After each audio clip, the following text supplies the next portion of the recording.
What drew me to astrology was realizing that every tough or confusing part of my life was happening right on schedule, right on time, and it was just the season of life that I was going through. I didn't get drawn to astrology because things were going great. I got drawn to astrology because I had a really, really tough time growing up, and I also had a tough time just dealing with myself emotionally. I had a very negative mindset. I didn't really know how to move forward in a productive way. I felt stuck in life. I didn't know really what I was doing or where I was going. When I learned about astrology and when I started really deep diving into my birth chart and learning more about it and seeing the different transits that I had when I was a younger person and seeing that I had some pretty tough transits growing up, I was like, dang, okay, well, that makes sense. Or seeing that I had different aspects in my chart that indicated that I had like a tough relationship with various people in my life, or I would have a tough time with emotions. It just all started to make sense. I don't think astrology necessarily fixed anything, but it just showed me that things were happening on time. Like,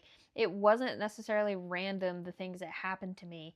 It was just the season of life that I was going through. It was the astrological weather of the time when I was going through something tough. And I don't know why, but there's a weird comfort in knowing that your tough experience that you're going through is being reflected in the sky. Like, it's not ideal. It's not fun to go through those experiences, but it's kind of relieving to know that it's not entirely random. And when I'm talking about transits, I'm talking about how the astrological weather of right now affects your birth chart.